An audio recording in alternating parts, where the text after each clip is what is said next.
जिन धर्म प्रेमी भव्य जीव हो, मानव जीवन और मानव जीवन की पहचान सादा जीवन और उच्च विचारों से है और उसी आधार पर सांसारिक एवं आध्यात्मिक सुख की उपलब्धि के लिए वो प्रयास करता है। उसी आधार पर सांसारिक व्यवस्था मनुष्य के द्वारा विकसित हो जाती है और वह व्यक्ति आध्यात्मिक अवस्था ने मुक्ति पथ की ओर बढ़ने का रास्ता व्यक्ति को दिखाया है। आज वर्तमान में व्यक्ति चारों प्रकार का आहार करता है, उसका आनंद उठाता है, जैसे खाद्य, स्वाद्य, लेय और पेय। इन चार प्रकार के आधार पर मनुष्य भोजन आपका आनंद उठाता है। सात्विक भोजन के माध्यम से हमारी मनस्थिति पर उसका प्रभाव पड़ता है और इस वजह से व्यक्ति ऊंचे ऊंचे काम करके पृथ्वी लोक को ही स्वर्ग बनाता है। इस पृथ्वी लोक पर ही स्वर्ग जैसे सुख की सुविधा को संग्रहित करता है। लेकिन आज हमें सोचने वाली बात है, स्वर्ग जैसी धरती को आज के इंसान ने नरक बना दिया है। समझदार व्यक्ति है, जो पढ़ा लिखा व्यक्ति है, उसने शराब और सिगरेट को अपना जीवन का आधार बना लिया है। जो नासमझदार व्यक्ति है, उसने गुटखा, बीड़ी जैसे नशीले पदार्थों को अपने गले लगाया है। नशीले पदार्थ में चूर होकर आज का व्यक्ति शोकमग्न हो चुका है, जबकि हर मादक पदार्थ पर शोक समाचार के रूप में एक मैसेज लिखा जाता है कि सिगरेट पीना, बीड़ी पीना, मसाला खाना, ये सब कैंसर का कारण है, ऐसा लिखा जाता है शोक समाचार के रूप में। फिर भी आज का व्यक्ति मृत्यु की परवाह न करते हुए उसको खाना पसंद करता है, उसी में जीना पसंद करता है। आज वर्तमान में धन की आंधी दौड़ ने जिंदगी को मशीन से भी ज्यादा व्यस्त बना दिया है। इस व्यस्त जिंदगी ने मनुष्य को अपने आप को मादक पदार्थ के अधीन कर दिया है और उसी कारण से शरीर में भयानक बीमारी का प्रवेश होता है। उसी कारण से जिंदगी भर कमाया हुआ पैसा है वो डॉक्टरों को देने के लिए तैयार होता है। घर परिवार है और घर परिवार के सहारे वो फिर भीख मांगना शुरू कर देता है। तो भव्य बंधु, आज वर्तमान के मनुष्य ने मान कषाय करके स्वर्ग जैसे सुख देने वाले इस मध्य लोक को नरक लोक बना दिया है। बीड़ी सिगारेट जैसी जानलेवा वायु है, उसका सेवन करके वायु का प्रदूषण कर दिया है। शराब से गंगा जल जैसे पवित्र जल को भी आज के व्यक्ति ने मलिन कर दिया है। मसाला आदि खाकर ये जमीन पर थूक करके जमीन को भी बंजर बना दिया है और उसी कारण से आज का व्यक्ति बीमारी से ग्रस्त हो गया है और बीमारी से ग्रस्त होकर वो सोचता है अब मैं किसकी शरण में जाऊं, मेरे लिए कौन सी शरण है, तो उस समय वो परमात्मा की शरण में जाता है, गुरुओं की शरण में पहुंचता है। अगर वह सोच उसकी संकट आने के पहले, बीमारी आने के पहले वह यह जान लेता कि हमारे लिए चत्तारि शरणं भवच्छामि, चार ही शरण है, उसको मुझे जाना चाहिए, उसके चरणों में मुझे जीवन समर्पित करना चाहिए, ये पहले ही सोचता, तो इस मर्त्य लोक में, इस मध्य लोक में नरक जैसी वेदना सहन करनी नहीं पड़ती।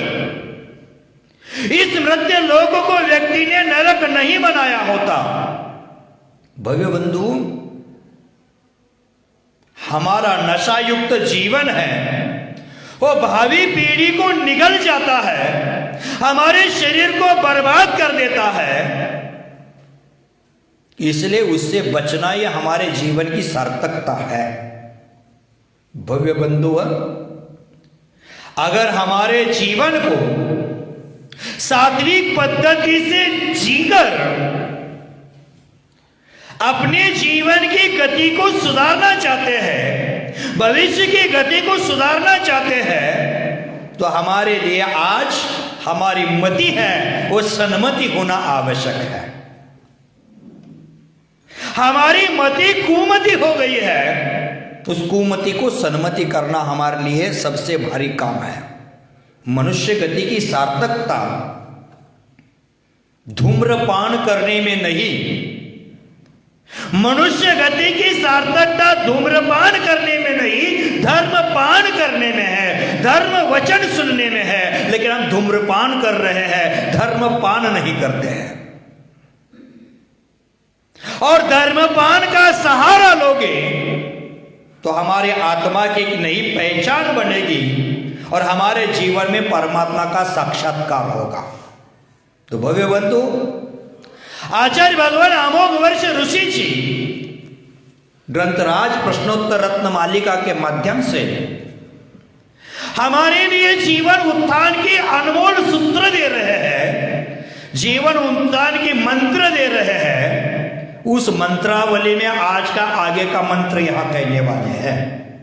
कल की चर्चा में, तो विगत 5-7 दिन की चर्चा में हमने चर्चा की थी, इस जगत में चंचल क्या है? जल लव, माने कमल के पत्ते पर गिरे हुए जलबूंद के समान इस जगत में चंचल क्या है? एक सवाल जवाब 3 दिए। क्या क्या चंचल है? धन, यौवन और आयु। इसका कोई भरोसा नहीं है, धन का भरोसा नहीं है। धन किसके हाथ में कितने दिन तक रहेगा, कोई गारंटी नहीं है। यौवन धीरे धीरे ढलता है, ढल जाने दो, ढल जाने दो, वो ढल रहा है। और आयु, मरण कब किसका होगा? बहुत कुछ सोचता है, बहुत कुछ विचार करता है, मैं ये करूंगा, मैं वो करूंगा, और उसकी चिंता करते करते आदमी आज का मैं मरूंगा ये भूल ही गया है।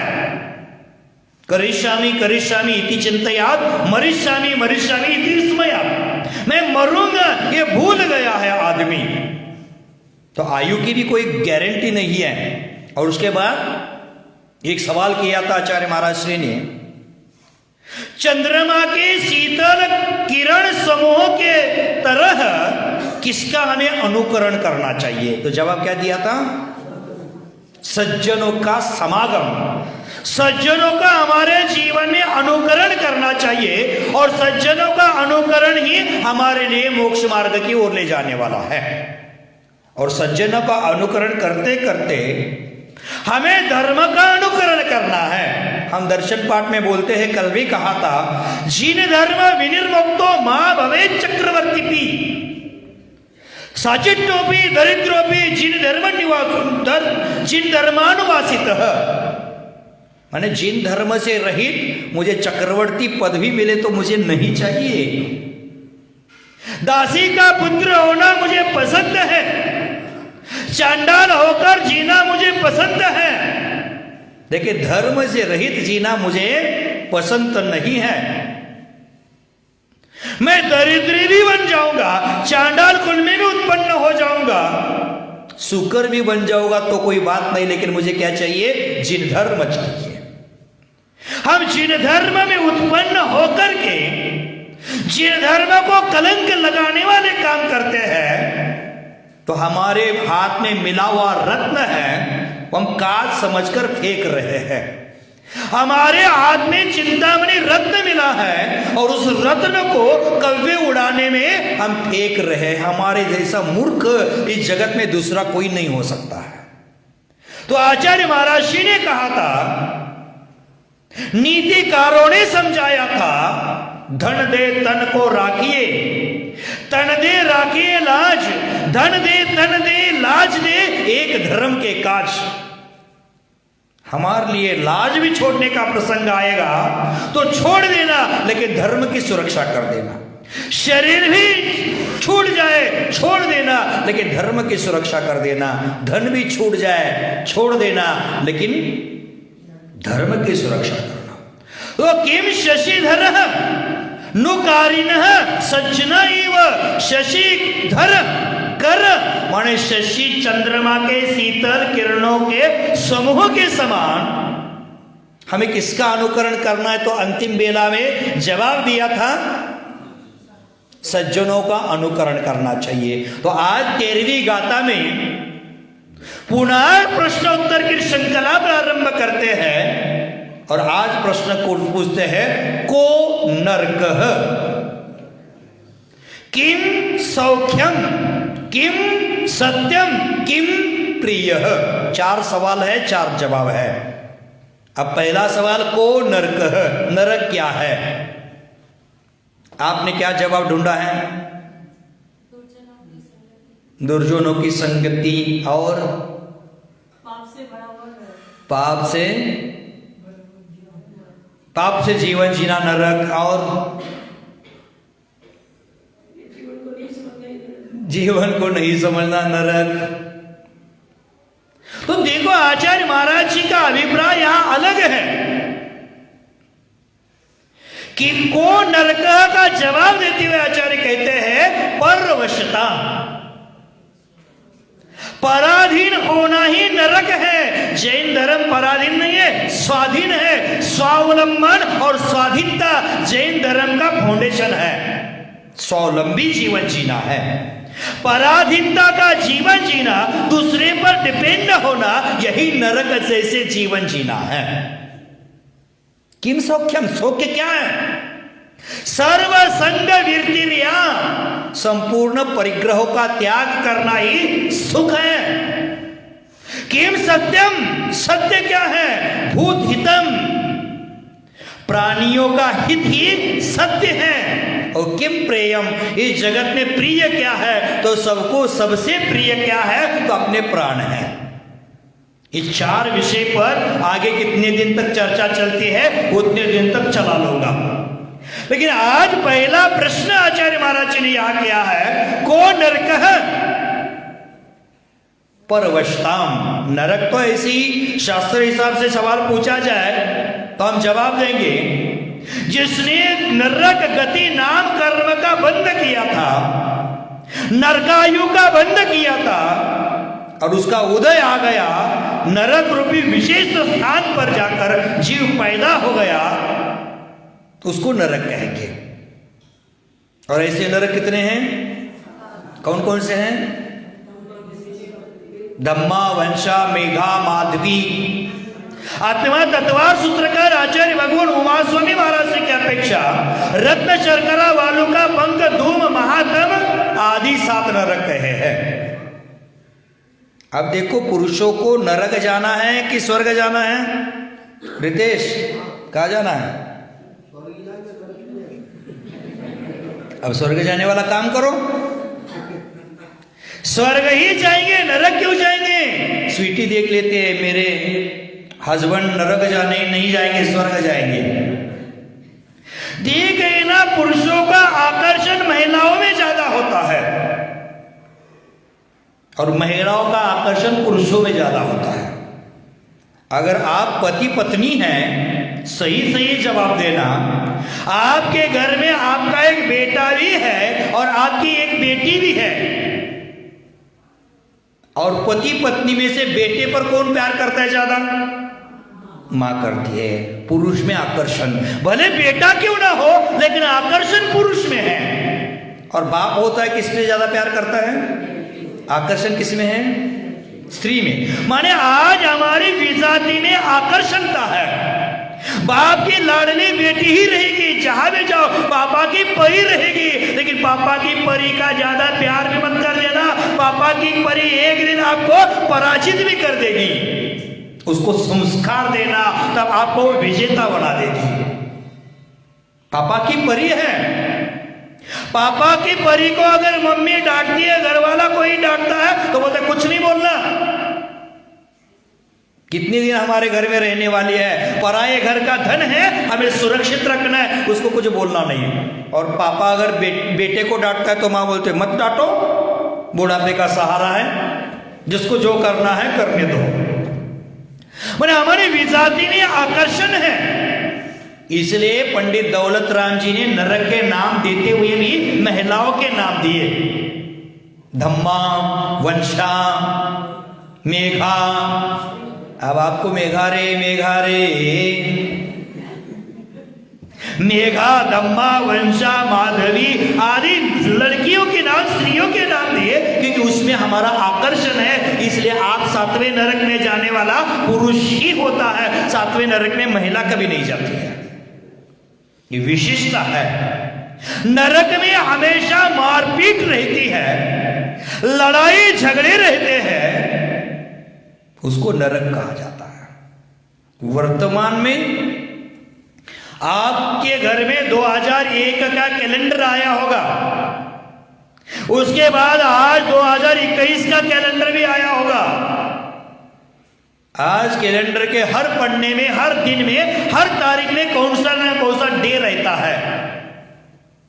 Mother's Day, Father's Day, Valentine Day, Hug Day, Propose Day, Chocolate Day, Rose day.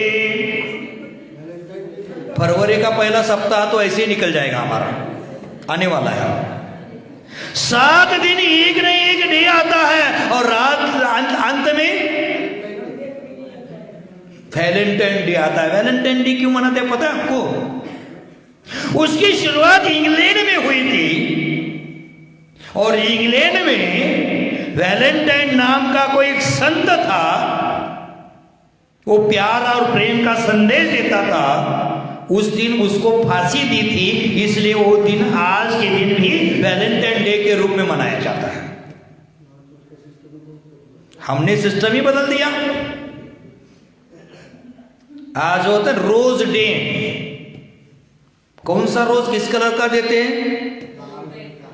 अभी भी याद है रितेश को, अभी सुबह सुबह तो बोल रहे थे दीक्षा लेंगे और अभी बोल रहा है लाल कलर का। मैंने स्वीटी को दिया था।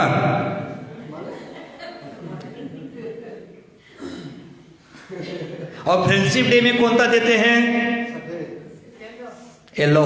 देखो इनको याद है, आपको भूल गया।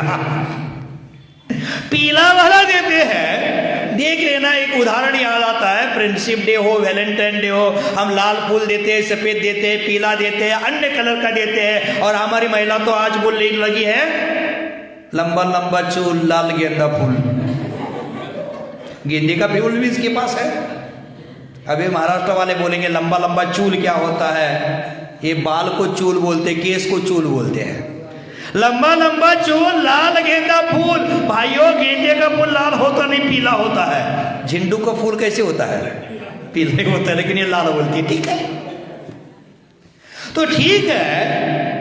तो यहां मैं समझा रहा था, ये फूल देना, ये फूल देना सब कुछ है। एक पत्नी को गुस्सा आया, अब बोलते फ्रेंडशिप डे आया, मुझे आपने कुछ गिफ्ट नहीं दिया, और ये वैलेंटाइन डे आया, रोज डे आया, आपने कुछ दिया ही नहीं। तो वो सोचने लगा मेरे पास तो पैसा नहीं है फूल के लिए। 5 रुपए का फूल उस दिन 50 रुपए 500 रुपए भी हो जाता है, तो मैं कहां से इतना पैसा खर्चा करूंगा। इसलिए उन्होंने सोचा, मार्केट में गया, और मार्केट में गया तो बड़ा बड़ा फूल दिखा उसको, इतना बड़ा फूल वो भी दिखा। 2 रुपए में आ रहा है, आज बंदर को खिला रहे हम। ₹2 का फूल गोभी लेकर आता है और वाइफ को बोलता है happy Valentine day, happy friendship day, happy rose day, तो खुश हो जाती। इतना बड़ा, बाकी ने तो इतना इतना दिया था, इन्होंने इतना दिया, खुश हो गई। और पड़ोसी को दिखाने लगी, पति ने मेरे कितना बड़ा फूल दिया है, कितना बड़ा फूल, जिंदगी भर दाल खाकर जिंदगी गुजार दी, उसको क्या पता फूल सब्जी फूल गोभी क्या होता है, उसको लगा बड़ा फूल दिया है। तो बोलते यार ये तो सब्जी है, ये तो सब्जी है। दूसरे ने बताया फूल नहीं है, ये तो सब्जी है। तो पति के साथ झगड़ा करने लगी, तूने क्या किया, ये फूल देना था, तूने सब्जी दे दी। तो बोलते सब्जी दे दी आपने, दूसरे मैं तुझ पर इतना प्यार करता हूं, मैं बता नहीं सकता हूं कि आज एक पति ने दूसरे पत्नी को, एक फ्रेंड ने दूसरे फ्रेंड को फूल दिया है, कल वो मुरझा जाएगा, रास्ते पर फेंका जाएगा। लेकिन मैं तुझ पर इतना प्यार करता हूं, तुझे जो फूल दिया है कल तुझे बंदार देना, सब्जी में ना देना, तू भी खा लेना, मैं भी खा लूंगा, मेरा पेट भर जाएगा, इतना प्यार मेरा है तुझ पर। ये हो गया उदाहरण, फूल गोभी खाना मत, बहुत जीवों की हिंसा है उसमें। तो ये फूल डे होता है, रोज डे होता है, फ्रेंडशिप डे है, मदर्स डे है, फादर्स डे है। कुछ दिन के पहले ग्राहक डे आया था, कस्टमर डे। अमन आया मेरे पास, बोला आज कस्टमर डे है, लेकिन दुकान में एक भी कस्टमर नहीं आया। कस्टमर वो होता है कष्ट करके मार देता है, वो कस्टमर होता है। या तो 365 दिन कौन सा ना कौन सा डे आता है, लेकिन नरक में 365 दिन एक ही डे रहता है। यहां मार्केट डे रहता है और वहां मारपीट डे रहता है। एक दूसरे को मारना और पीटना, यही काम वहां होता है। मार्केट डे यहां होता है और वहां मार काट डे होता है। हमेशा दिन भर मार काट के भाव रहते हैं वहां, एक क्षण की भी फुर्सत नहीं रहती वहां। या दुकानदार कहते हैं 9 तारीख का दोपहर का विधान करना है, तो बहुत लोगों ने मुझे सुझाव दिया महाराज सुबह सुबह कर लेते तो अच्छा होता, दोपहर में दुकानदारी से समय नहीं मिलता। आज वर्तमान में लोग बोलना शुरू करने लगे कि मरने की फुर्सत नहीं है। यहां मरने की फुर्सत नहीं है, दिन भर परिग्रह को जोड़ने का काम करोगे। यहां मरने को फुर्सत नहीं है और वहां एक क्षण भर भी मार काट से फुर्सत नहीं है। तो भव्य बंधु, कहा जाता है काम 2 कौड़ी का नहीं और फुर्सत 1 मिनट की भी नहीं। आज हमें धर्म कर्म करने के लिए बोलते कि मरने का भी समय नहीं है, इतनी दुकानदारी है, इतना फैक्ट्री का काम है, मरने का भी समय नहीं है। अरे मरने के लिए समय निकालना नहीं पड़ता, श्वास लेना बंद कर दो, मरना अपने आप हो जाता है। तो आचार्य महाराज यहां कह रहे थे को नरक है, नरक क्या है? पराधीनता यही नरक है, परिवशता ही नरक है।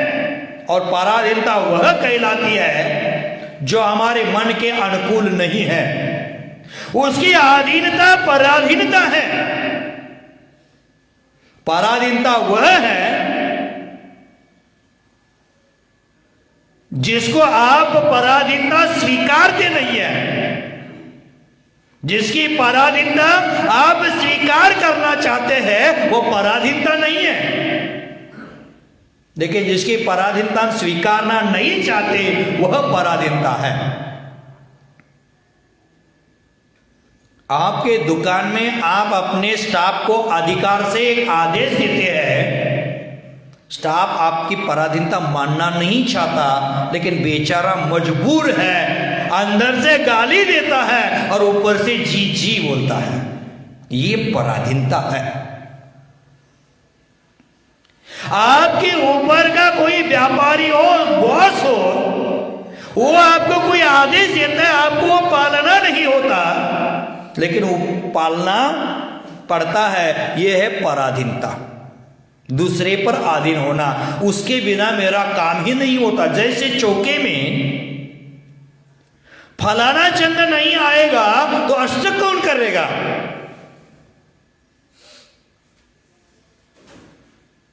कालू पानी नहीं भरेगा तो पानी कौन भरेगा? आज लोगों को सबसे भारी पीड़ा चौका करने में क्या होती है? पानी भरने की। बाकी कोई चिंता नहीं है हमें, द्रव्य की चिंता नहीं है, धन की चिंता नहीं है, समय की चिंता नहीं है, हमें मात्र चिंता है पानी भरने की। कुएं का पानी दूसरे तीसरे तल्ले में कौन चढ़ाए? महाराज मशीन का पानी क्या छूट दोगे? तुम आप जितना दिन रहोगे उतना दिन चौका लगाएंगे, बटन चटकाओ। आज कहीं कहीं मंदिरों में भी पागलों ने कुएं का पानी निकालना बंद कर दिया, जलाभिषेक को छोड़ करके भगवान के माथे में छत्रत्र जहां लगाते वहां नल खोल दिया, जलाभिषेक छोड़ा और नलाभिषेक शुरू कर दिया। और इधर शांति जरा चिंद बिंद शुरू हो गया।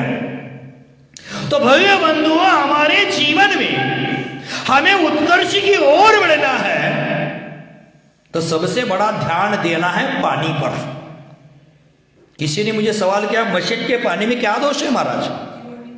मशीन का पानी पुनः हम छानकर जीवानी छोड़ देंगे तो क्या दोष है?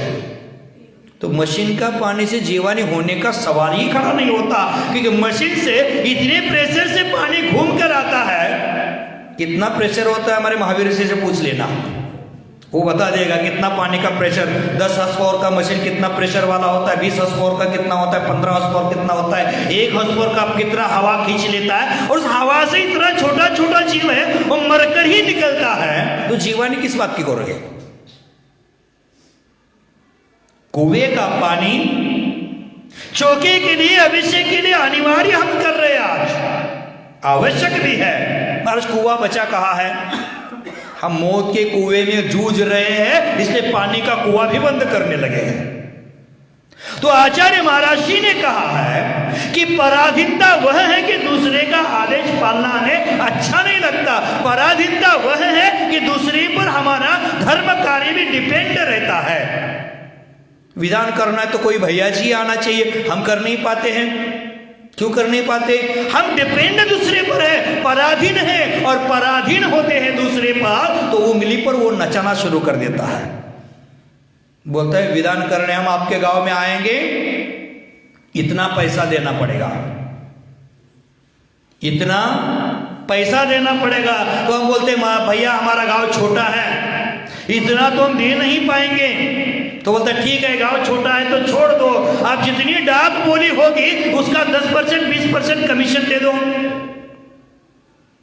ये धर्म प्रभावना नहीं है, धर्म की अप्रभावना है। मैं तो ये कहता हूं, जो भी भैया जी, पंडित जी, प्रतिष्ठाचार्य जी आपके यहाँ विधान प्रतिष्ठा आदि करते हैं और वो करने के लिए पैसे की डिमांड रखकर आ रहे हैं, वो पैसे की डिमांड रखता है, वो प्रभावना नहीं करेगा, वो जिन धर्म की प्रभावना ही करेगा।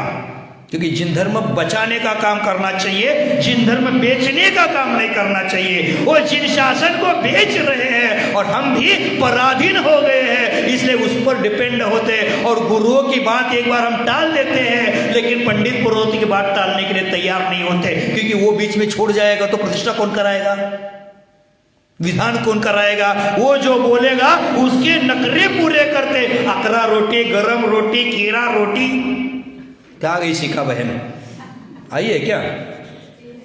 एक भैया जी आए थे और भोजन करते समय वो बोल रहे थे, ऐसे भोजन तो मौन पूर्वक ही करना चाहिए, श्रावकों को भी और साधुओं को भी। क्योंकि जो वचन हम बोलते हैं ये वचन वर्गनाएं हैं, जो वर्णमालाएं हैं, 64 वर्ण हैं। वो 64 वर्णों के माध्यम से ये जिनवाणी बनी है। परम पिता परमेश्वर की वाणी भी वो 64 वर्णों के माध्यम से खिली है। भले 718 भाषा में खिली है, लेकिन वर्ण कितने थे? और हम खाते खाते बोलेंगे, झूठे मुख से बात करेंगे तो जिनवाणी का अनादर करने का पाप लगता है। इसलिए श्रावकों को भी मौन पूर्वक ही भोजन करना चाहिए। श्रावकों के लिए 7 जगह मौन कहा है। उन 7 जगहों में एक भोजन करते हुए मौन कहा है, एक नहाते हुए मौन कहा है। लेकिन नहाते समय मौन होते हैं? बाथरूम सिंगर बनते हैं, वहां जाकर गाना गाते हैं, ठंडे ठंडे पानी से नहाना चाहिए, गाना आए ना आए गाना चाहिए। मैं बाथरूम में मौन आचार्यों ने कहा है, लेकिन मैं आपके लिए छूट देता हूं, बोलो गाना गाओ, लेकिन ठंडे ठंडे पानी वाला मत गाओ। वहां कौन सा गाना गाना है? ठंडे ठंडे पानी से नहाना चाहिए, गाना आए ना आए गाना चाहिए, ये छोड़ दो। और क्या गानो? सुबह सुबह होते ही मंदिर जाना चाहिए, सुबह सुबह होते ही मंदिर जाना चाहिए, मन लागे या ना लागे माला फिरना चाहिए, मन लागे या ना लागे माला फिरना चाहिए। ये गाना गाओ। 7 जगह मौन कहा है, नहाते समय मौन कहा है, भोजन करते समय मौन कहा है, हम जो उल्टी करते मौन कहा है, केश काटते मौन कहा है, विषयों का सेवन करते मौन कहा है। इन 7 स्थानों पर मौन कहा है। हम भोजन करते हुए बात कर रहे हैं, भोजन करते हुए भी वार्तालाप कर रहे हैं, तो जिनवानी का क्या होता है? अनादर होता है। इसलिए हमें वहां बोलना नहीं चाहिए। तो आचार्य महाराज जी ने कहा है वहां बोलना नहीं चाहिए, और जहां बोलना चाहिए वहां चुप्पी पकड़ लेते हैं। और वो भैया जी बात करते करते बोल रहे थे, तो जो बहन चौका बनाकर खिला रही थी वो बोली खीरा रोटी दे दो, उन्होंने बना दी खीरा रोटी। अब क्या होती 4 दिन से मुझे समझ में आया खीरा रोटी, मुझे लगा उसमें खीरा डालकर कर बनाते इसलिए खीरा रोटी बोलते होंगे। अभी महाराष्ट्र से लोग आए, उनको खीरा समझ में नहीं आ रहा है, वालुक काकड़ी। अब मुझे मेरे दिमाग में बहुत सारे सवाल है कि मराठी में बोलूं कि हिंदी में बोलूं, कन्नड़ में बोलूं कि बंगाली में बोलूं, बहुत सारे सवाल है, लेकिन उसमें से राष्ट्रभाषा चुन ली है। तो खीरा रोटी बनाओ, उसने खीरा रोटी बना दी। तो बोलते अकरा रोटी बनाओ, अकरा क्या होता है? मराठी में 11 को अकरा बोलते हैं। या तो अकरा रोटी, ठीक अकरा रोटी बना दी, बाद में बिना घी वाला रोटी, बिना घी रोटी बना दी, बाद में सादा रोटी, सादा भी बना दी, और साटा रोटी बना दी, और फीनी रोटी बना दी, और रुमाली रोटी, और अरे इतनी सारी रोटियां हैं और मुझे एक ही खिलाते हो? ये मजाक का विषय है, मजाक का विषय। आहार की बात मैं नहीं कर रहा हूं, मजाक बोल रहा हूं। तो खीरा रोटी, पीना रोटी, और सुनील कौन सी? चावल की रोटी, फिर और बेसन का रोटी। बंदर हमारा 2 महीने से इंतजार कर रहा है कि सुनील बंदर के लिए ले आने वाला है। बेसन अनेक प्रकार की रोटी, एक रोटी बना रहे था, खिला रहे थे, खा लिए। और बाद में चर्चा करते समय भैया बोले मुझे भी दीक्षा लेना है, दीक्षा लेने का तीव्र भाव है। तो घर की बहन बोलती है अभी भैया आपका दीक्षा का समय नहीं आया है, क्योंकि आप गरम रोटी, खीरा रोटी, पीना रोटी, बेसन रोटी में फंसे हुए हैं, उसमें फंसे रहो। ये दीक्षा लेने के बाद ये मिलने वाला नहीं है। तो हम उसी में उलझ जाते हैं, और वो ही पराधीनता है, और वही पराधीनता नरक जैसा कार्य करती है। तो हमें धर्म कर्म स्वाधीन होना चाहिए। धर्म है वो स्वावलंबन के साथ करना चाहिए, स्वाधीनता के साथ करना चाहिए। धर्म करते हुए भी हमें दूसरे का आधार लेना पड़ रहा है। देख लेना, एक प्रतिष्ठाचार्य ने अपने जीवन में कितनी प्रतिष्ठा की होगी, पंचकल्याणक प्रतिष्ठाएं कितनी की होगी? 10, 20, 500, 1000, जितना बड़ा प्रतिष्ठाचार्य होगा उसने उतने ज्यादा कर लिए होंगे। एक प्रतिष्ठाचार्य ने अपने जीवन में 100 प्रतिष्ठाएं कराई, एक पाषाण को परमात्मा बनाया, भगवान की प्रतिष्ठा की, गुणों की स्थापना की, लेकिन अपने जीवन को भगवान बनाना भूल ही गया। अपने आत्मा को परमात्मा बनाने का मार्ग उसने चुना ही नहीं। दूसरे को भगवान, पाषाण को भगवान बनाने का सामर्थ्य वह रखता है, तो स्वयं को भगवान बनाने का सामर्थ्य क्यों नहीं रखेगा? तो भव्य बंधु, योग्य शासक होता है जो आत्मानुशासन करता है, अपनी इंद्रियों को मोड़ लेता है अपनी ओर, इंद्रियों के अधीन नहीं, इंद्रियों को अधीन करता है, उसका जीवन स्वर्ग जैसा है। अनुशासन में जीवन जीना है। और अनुशासन में कौन जीवन जीता है? आपको दूसरे के शासन में रहना पसंद तो नहीं है, दूसरे के अधिकार में रहना पसंद है, भले छोटा बच्चा क्यों ना हो, कितना बड़ा बूढ़ा क्यों ना हो, लेकिन दूसरे के अधिकार में रहना उसको पसंद नहीं। आप में से किसको दूसरे के अधिकार में रहना पसंद है? किसी को नहीं। अगर देव शास्त्र गुरु के अधिकार में रहने का प्रसंग आएगा तो सबको पसंद है। क्यों देव शास्त्र गुरु के अधिकार में, शासन में रहना हम क्यों पसंद करते हैं? क्योंकि वो स्वयं आत्मानुशासन से अपना जीवन जीते हैं, स्वयं अनुशासित जीवन जीते हैं, तभी जाकर सब लोग उसका शासन स्वीकार लेते हैं। भगवान महावीर का शासन आज भी हम स्वीकारते हैं, उनके शासन काल में आज भी हम अपना जीवन जी रहे हैं, क्योंकि उनका जीवन स्वयं आत्मानुशासन के साथ गुजरा। उनका स्वयं का जीवन इंद्रियों का दमन करते हुए निकल गया। उन्होंने अपना पूरा जीवन कषायों को नष्ट करने में, कर्मों की निर्जरा करने में लगाया। इसलिए उनका शासन हम सब आज भी मानते हैं। उनका मोक्ष होकर 2546 साल हो गए, फिर भी आज उनके शासन में हम जीवन जी रहे हैं, उनके शासन को मान रहे हैं। तो भगवान कहते हैं कि हमारे जीवन में भगवान का शासन है, वो आत्मानुशासित बनने के लिए है, इंद्रियों को अंतर्मुख करने के लिए है। और शासन वह है जो अपने कर्मों की निर्जरा करे। हम करते नहीं और दूसरों पर अधिकार दिखाने जाए तो कैसा होता है काम? मेरे पास कोई आते हैं और बात करते हैं कि महाराज चतुर्मास में ये मंत्रिमंडल ने ये गलती कर दी, महिला समाज ने ये गलती कर दी, युवा लोगों ने ये गलती कर दी, मंत्री जी ये कर दिए, प्रेसिडेंट ये कर दिए, तो मैं तुरंत बोलता हूँ 8 दिन के लिए आपको मंत्री बना देता हूँ, आपको सुधार कर देना।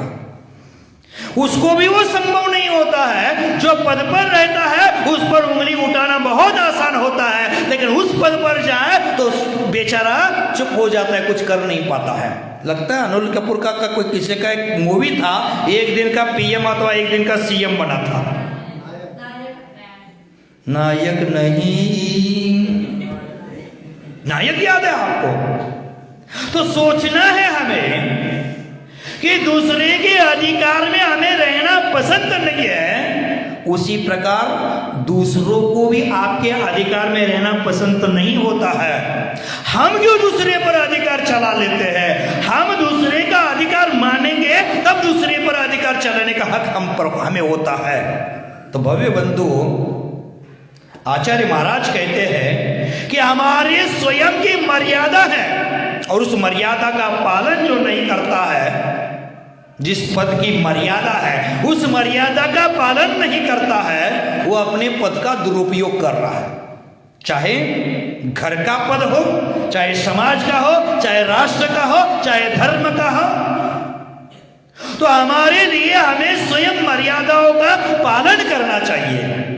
हम अपने बच्चों को कहते मसाला नहीं खाना चाहिए, और हम बच्चों के हाथ में 50 रुपए पकड़ा देते, एक मसाला के पाउच लेकर आओ, तो वो बच्चा क्या करेगा? हम बच्चा को कहते बीड़ी नहीं पीना चाहिए, और बच्चा को बोलते जाओ अंदर से चूल्हा जल रहा है, बीड़ी जला कर लाओ, तो एक बीच में ऐसे गोल गोल गोल गोल बना लेता है। क्यों? रितेश बहुत खुश है। हम ऐसा ही पूछ रहे, हमने कहा बोला आप ऐसे हैं, पर ऐसे गोल गोल गोल बाहर निकाल देता है। आजकल की लड़कियां भी शौक पालने लगी सिगारेट पीने का। मैं सिगारेट पीने के लिए अथवा सिगारेट छोड़ने के लिए नहीं कह रहा हूं, सिगारेट छोड़ो बाद में, पहले अपना जीवन सिस्टम से जीना सीखो। मैं कभी नकारात्मक प्रभावना नहीं करता, मैं किसी को रात्रि भोजन छोड़ो ये कहने वाला संत नहीं हूं। मैं मात्र इतना कहता हूं, आपका भोजन रात होने के पहले होना चाहिए।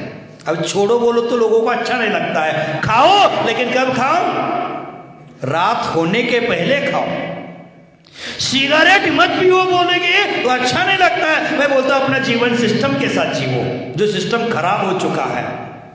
तो हमें स्वयं अनुशासित होना चाहिए, स्वयं मर्यादाओं का पालन करना चाहिए, तब जाकर हम दूसरे को मर्यादा का उपदेश दे सकते हैं। नहीं तो हम अपने पद का दुरुपयोग कर रहे हैं। किंतु दूसरे पर इतना कठिन अनुशासन रखा जा रहा है, व्यक्ति तिलमिला जाता है लेकिन स्वयं कोई चीज का पालन नहीं करता है। तुलसीदास ने रामचरितमानस में एक बात बहुत अच्छी कही है, दुष्ट संग नहीं देये विधाता, यासे बलो नरक का वासा। माने दुष्ट की संगति मुझे कभी जीवन में नहीं चाहिए। कल कहा था संगति करना है तो किसकी करना है? सज्जनों की करना है। दुष्ट की संगति करोगे तो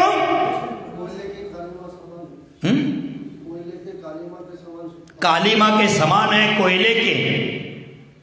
देखो छोटा सा कागज है, आपके घर में अखबार आता है और वो जब पढ़ाई करते तो इकट्ठा करके रखते हैं, बाद में उसको रद्दी में बेच देते हैं। एक अखबार का दाम कितना है? 5 रुपया है, 4 रुपए, जैसे जैसे मार्केट में उसकी वैल्यू होगी उसी प्रकार उसका दाम है। माने 5 रुपए 7 रुपए पकड़ लो। और जब एक अखबार का दाम हम 7 रुपए देते हैं और वही अखबार रद्दी में बेचते हैं तो एक अखबार का दाम कितना हो जाता है? 1 रुपए 1 किलो का 7 रुपया मिलेगा, उसमें लगभग 25, 30, 50 भी अखबार बैठ सकते हैं, है ना। जिसमें अखबार के पन्ने उसी प्रकार माने 50 बैठते हैं तो 7 रुपए का हिसाब लगा दिए तो कितना हो गया एक अखबार का दाम? 7 पैसा हो गया, 14 पैसा हो गया। माने इतना कम दाम होता है और वही अखबार हम बेचते हैं मिठाई के दुकान में, स्वीट मार्ट में, और वहां मिठाई वाला व्यक्ति है वो अखबार में मिठाई तोलता है, अखबार का पन्ना बनाकर उसमें मिठाई तोलता है। और आपने रस कदम खरीद लिया तो कैसे कीजिए? 10 रुपए पीस, केजी में कितना बैठेगा हिसाब लगा लो ना। मैंने रस कदम है उतना महंगा गया, अतः उससे भी अच्छी मिठाई हमने खरीद ली, भले 200-250 रुपए किलो की मिठाई खरीद ली। और 200-250 मिठाई खरीद लेते हैं, उसके साथ वो रद्दी का पन्ना भी उसके साथ तोला जाता है। और रद्दी का पन्ना कितने में बिका? 250 रुपए केजी में बिका। जो रद्दी का पन्ना मैंने 14 पैसे में बेचा था, 15 पैसों में बेचा था, वो आप कितने में बिक रहा है? किस लिए बिका? वो अच्छी की संगति की, मिठाई के संपर्क में आया तो उसका दाम बढ़ गया। घर में आए मिठाई हमने खा ली और मिठाई खाने के बाद जो कागज था कहां फेंक दिया? जब तक उसमें मिठाई थी तब तक उसका वैल्यू था, और मिठाई खाली, कागज कहाँ गया? डस्टबिन में गया, कचरे के डिब्बे में गया। उसी प्रकार आपके जीवन में जब जब सज्जनों की संगति है, अनुशासन है, तब तब आपके जीवन की कीमत है। और जब आपके जीवन का अनुशासन निकल जाएगा, अच्छाई निकल जाएगी, सच्चाई निकल जाएगी, तो हमारी कीमत कचरे के डिब्बे की है। तो हमारे जीवन की कीमत बढ़ाना है। एक दूसरे को कीमत देने से कीमत नहीं मिलती है, एक दूसरे को सम्मान देने से सम्मान नहीं मिलता है। सम्मान मांगने की चीज नहीं है, सम्मान कमाने की चीज है। अगर बाप बोलेगा बेटा मुझे सम्मान ही नहीं देता है, तो सम्मान देने के लायक तू बर्ताव कर, बेटा अपने आप सम्मान देगा। हम बेटे से सम्मान चाहते हैं, मात्र एक तरफा प्रेम है, हमेशा दुख का कारण होता है। बेटे से सम्मान चाहते हैं तो आप अपने बाप को पहले सम्मान देना शुरू कर दो। इतिहास है, हिस्ट्री है, वही दोहराती है, नया कुछ नहीं होता है। कल मुझे लालू ने बताया 2021 का कैलेंडर है और 2071 का कैलेंडर है, सेम है, डेट, तिथि, वार, नक्षत्र, करण, योग, कुछ भी बदलाव नहीं है।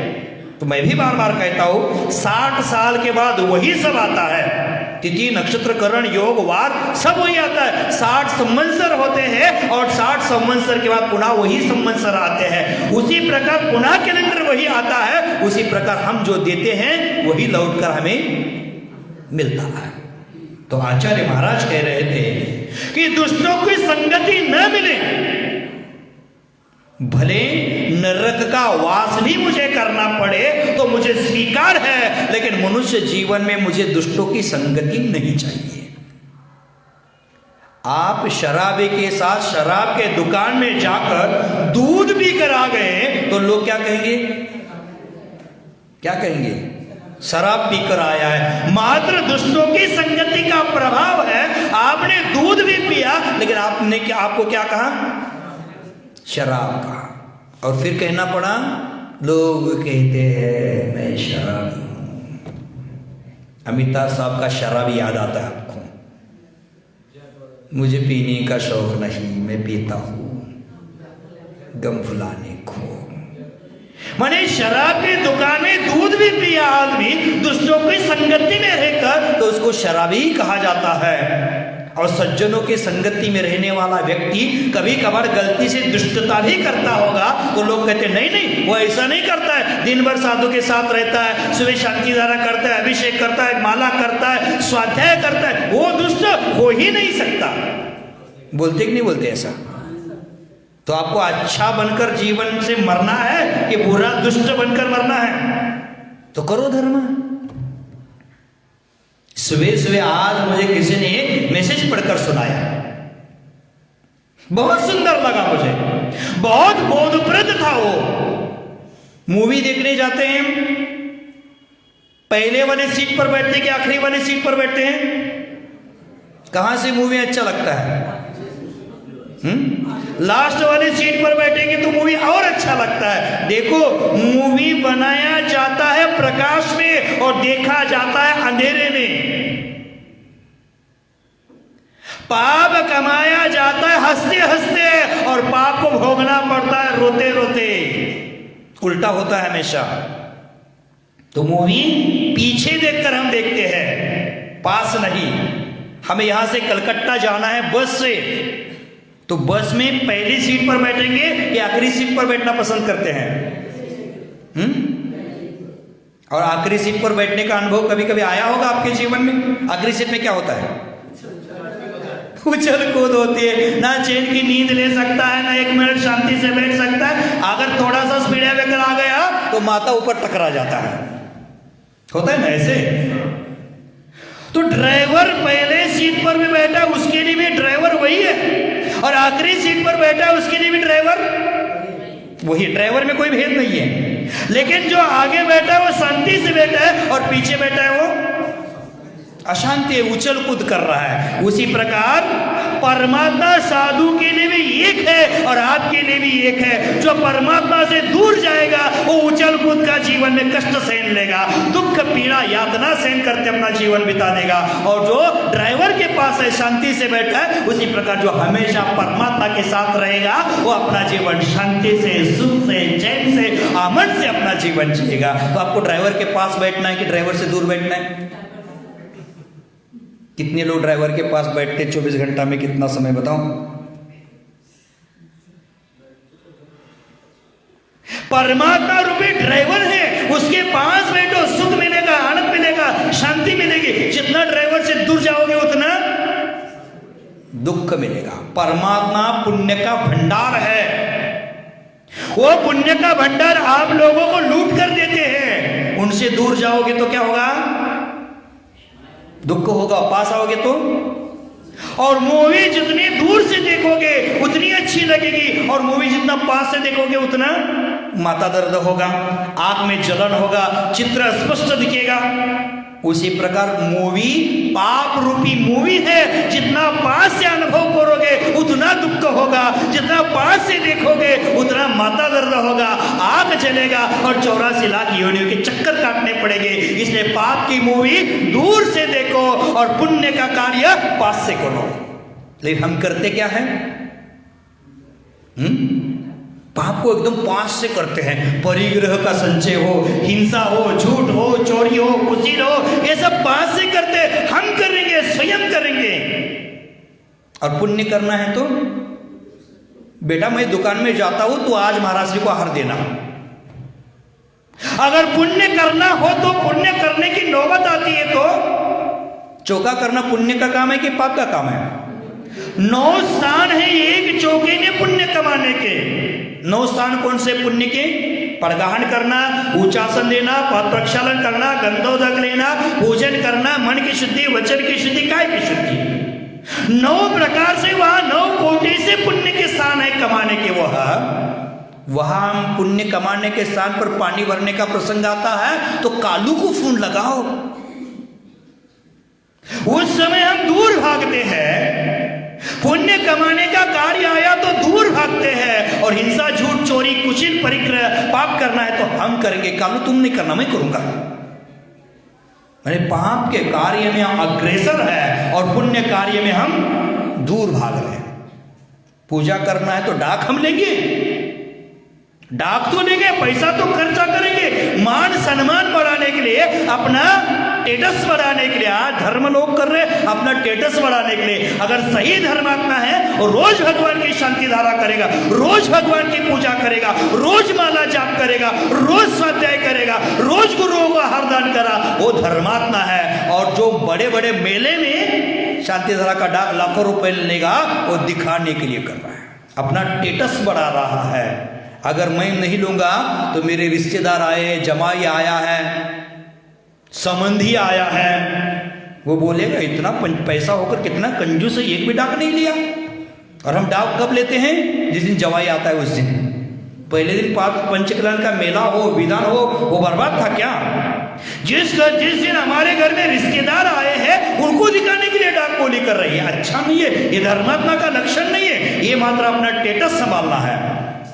हमने डाक भी ली और अभिषेक करने के लिए धोती बदल कर रहा, बोलते नहीं मैं धोती नहीं बदलूंगा, ठंडा लगता है, नहाना फिर पड़ेगा, तो आप कर लो। जिस धोती पहना है उसको बोलते आप कर लो। नहीं, भगवान की पूजा, गुरुओं को दान और संतान उत्पत्ति का कार्य स्वयं करना चाहिए। वो किसी नौकरों के द्वारा नहीं, पर व्यक्ति के द्वारा नहीं, ये स्वयं के द्वारा करने की चीज है। हमारे घर में चौका है और हम कपड़ा नहीं बदलेंगे तो ये अच्छा बात है? गुरु गांव में विराजमान है तो हर रोज आहार दान करना चाहिए। ये मत सोचो कि रितेश के घर में चौका है, उसने बुलाया नहीं, हम क्यों जाएं। ये मत सोचना। मुझे पुण्य कमाना है तो रितेश को न्योता देने की आवश्यकता नहीं है। अभी आपके यहाँ 9 तारीख का फंक्शन है, उसमें न्योता लिखा है पौने पई के साथ, है ना? क्या लिखा है? पौना पई समेत आपको न्योता है। वहां न्योता है, ठीक है, जाओ, बिना न्योता के वहां नहीं जाना है। किसी के घर में बिना न्योता के लिए भोजन खाने जाना माने कुत्ता बनकर उनके दरवाजे पर पैदा होना है। बिना न्योते के मत जाओ। लेकिन धर्म कर्म के लिए न्योते का इंतजार मत कर देना कि मंत्री जी ने बोला ही नहीं कि शांतिधारा में सबको आना है इसलिए हम नहीं आए। वहां न्योते का इंतजार मत कर देना, वहां चलकर आगे बढ़कर जाना। रितेश ने चौके में बुलाया नहीं, हम कैसे जाए, ये मत सोचना। मुझे पुण्य कमाना है, मुझे वहां पहुंचना पड़ेगा। धर्म कर्म में न्योते का इंतजार मत कर देना। फंक्शन चल रहा है और कोई काम अधूरा छूट जाता है तो हमने डांट दिया कालिदास जी को। कालिदास जी क्यों नहीं किए? कि वो मंत्री पद पर है इसलिए उनको डांट पड़ती है। उनकी जगह दूसरा कोई होता तो दूसरे को डांट देते हम। तो हमने डांट दिया तो उसमें जी में जी मिलाने के लिए दूसरा व्यक्ति आता है और कालिदास जी हमको आपने बताया होता तो हम कर लेते। पगले, कालिदास के घर की शादी नहीं है, तू जाकर पूछ लेता कालिदास जी 9 तारीख का फंक्शन है, मेरे लायक कुछ काम हो तो बता देना। ये स्वयं जाकर पूछना चाहिए। हम उनके कहने का इंतजार क्यों करते हैं? धर्म में ऐसा काम नहीं करना चाहिए। स्वयं धर्म करना है, स्वयं पुण्य कमाना है तो उनको जाकर पूछो, क्योंकि वो व्यवस्थापक है। मेरे लायक कुछ काम हो तो बता देना। इसमें से कौन ऐसा बहुत पूछता है बताओ? किसी को चौका करना है तो मंत्राने को, चिन्नी बहन को आना पड़ता है, 4 दिन चौका करो, 2 दिन चौका करो। कोई जाकर उनको पूछा है मैं चौका करने वाला हो, कब नंबर दोगे? ये धर्म होता है। वह आकर पूछे, ये धर्म नहीं। हम जाकर उनको कहे कि हमें ये करना है, दान कार्य मुझे करना है, ये धर्म है। ऐसा धर्म कितना लोग करता है? और फिर बहाना, हमारे घर में जगह नहीं महाराज, धर्मशाला में करेंगे। अरे जिसके घर में गुरुओं के लिए जगह नहीं, उसको स्वर्ग मोक्ष में भी जगह नहीं मिलेगी। स्वर्ग मोक्ष में जगह प्राप्त करना चाहते हो तो गुरुओं को घर में ले आओ। भले 4 फीट का जगह हो, वहां एक गुरु खड़ा होने के लिए और 2 आदमी खड़ा होने के लिए कितना जगह चाहिए?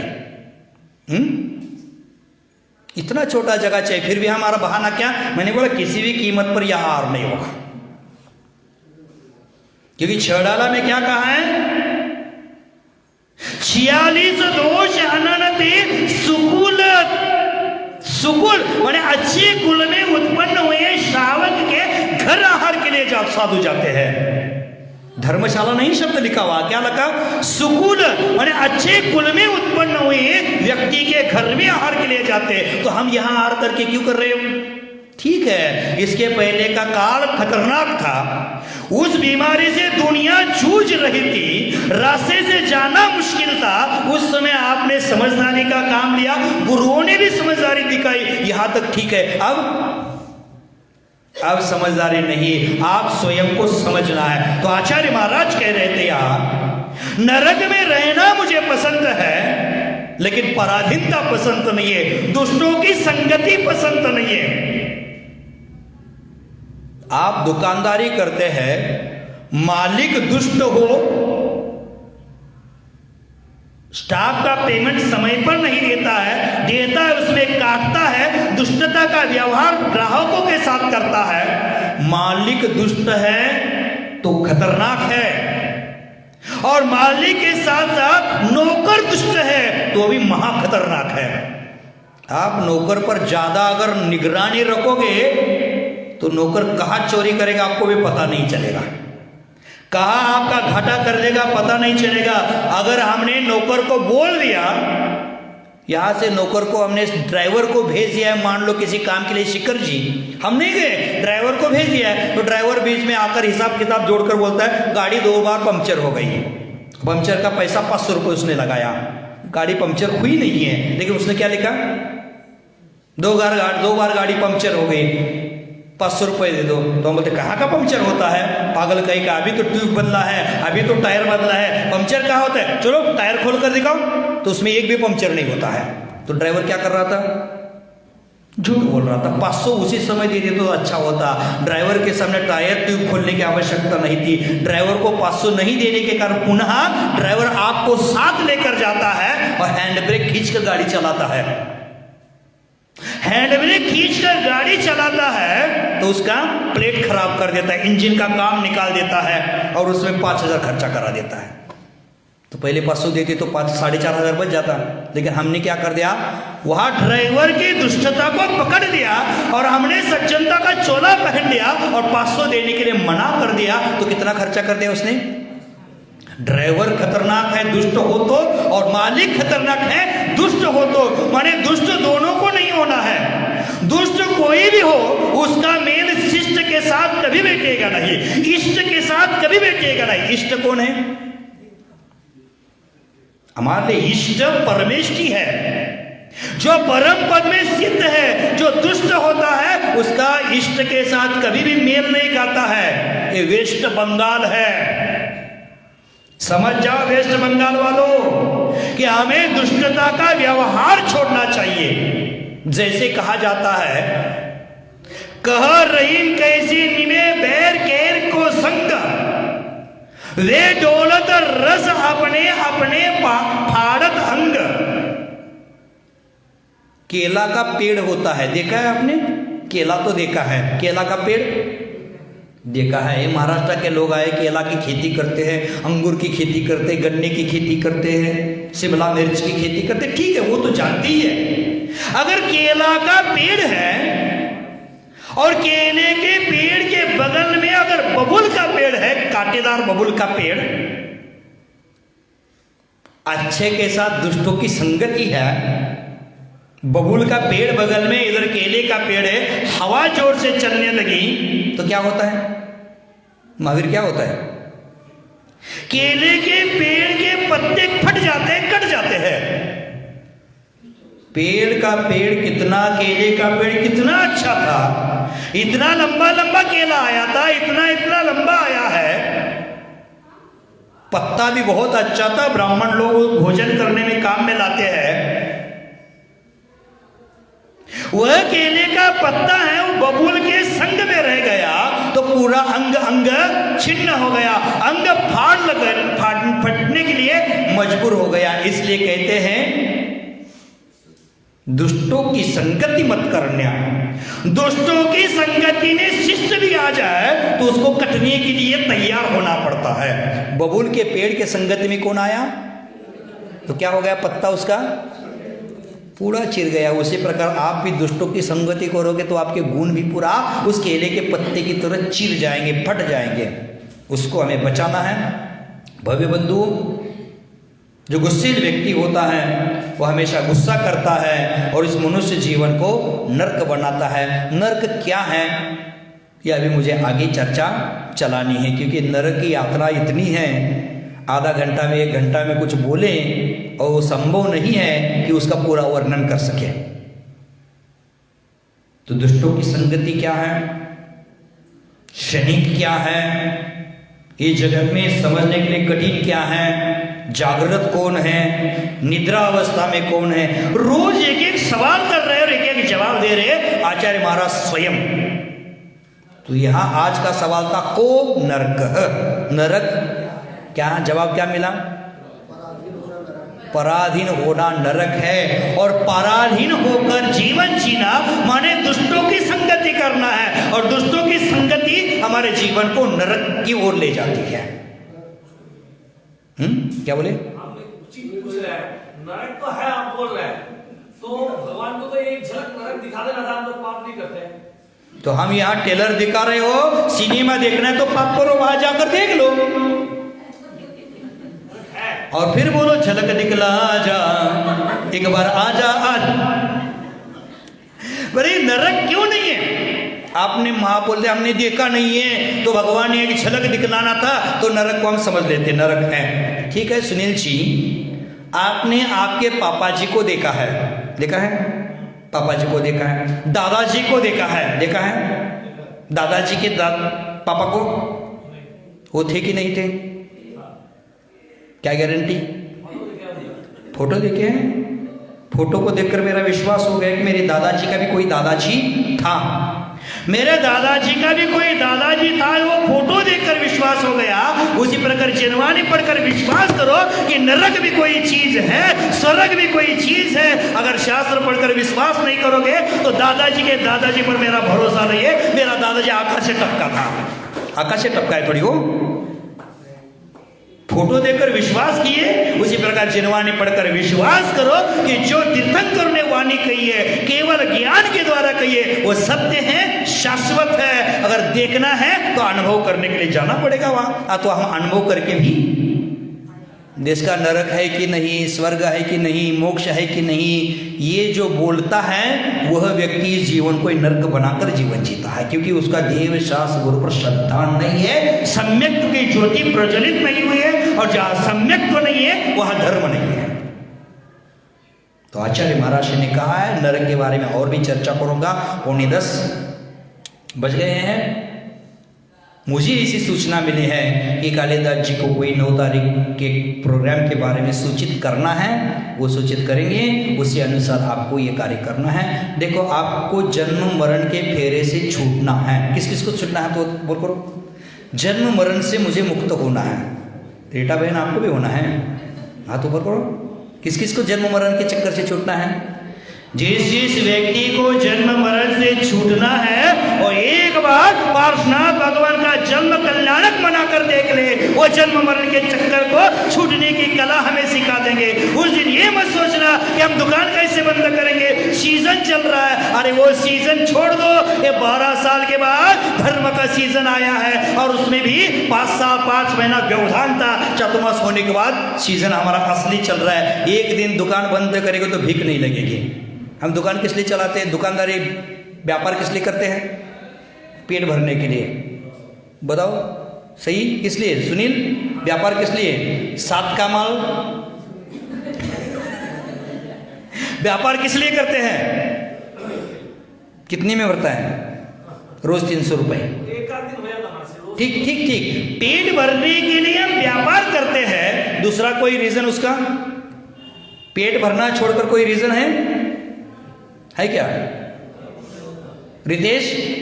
व्यापार करने का रीजन मेरा और मेरे परिवार का पेट भरना छोड़कर दूसरा कोई है? क्या है? कुछ नहीं है। हमारा पेटी भरने का रीजन नहीं है, हमारी आशा है, इच्छा है पेटी भरने के लिए दुखी है। लेकिन सबका रीजन है कि सब कहते यही कहेंगे कि हे भगवान, कबीरदास ने भी कहा है, साई इतना दीजिए जाने कुटुंब समाए, मैं भी भूखा ना रहूं, साधु भी भूखा ना जाए। इससे ज्यादा कुछ चाहिए हमें? साई इतना दीजिए जाने कुटुंब समाए, मेरा परिवार शांति से भोजन करे, मैं भी भूखा ना रहूं, साधु भी भूखा ना जाए। इससे ज्यादा कोई है?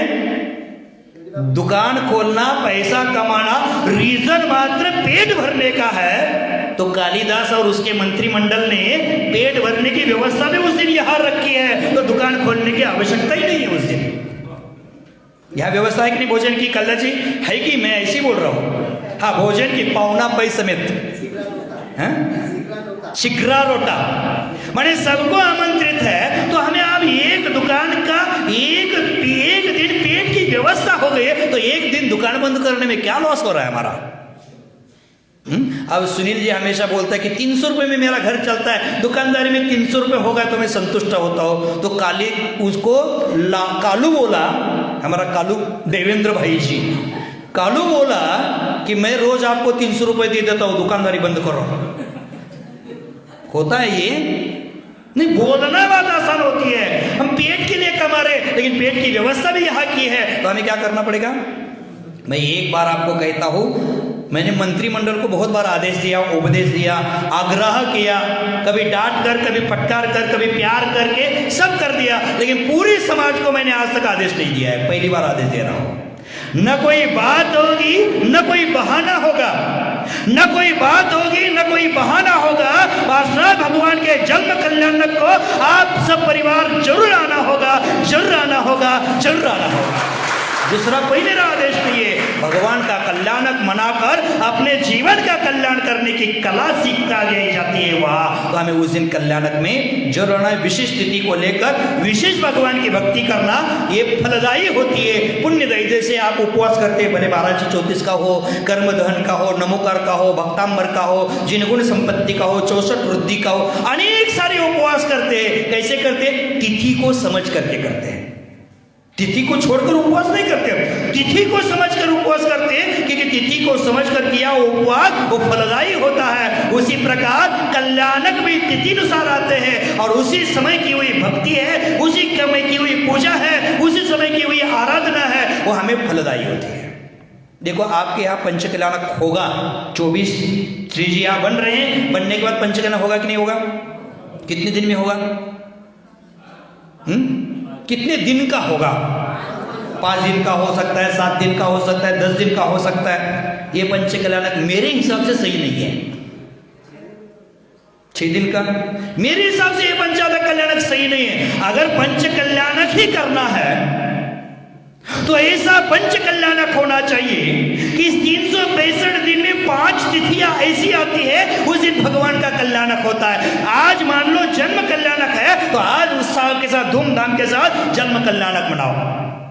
आज दीक्षा कल्याणक है, तो आज के दिन दीक्षा कल्याणक मनाओ। जिस तिथि में जो कल्याणक आता है, उस दिन में वो कल्याणक मनाना बहुत लाभकारी है और वह कल्याण 100% सही है।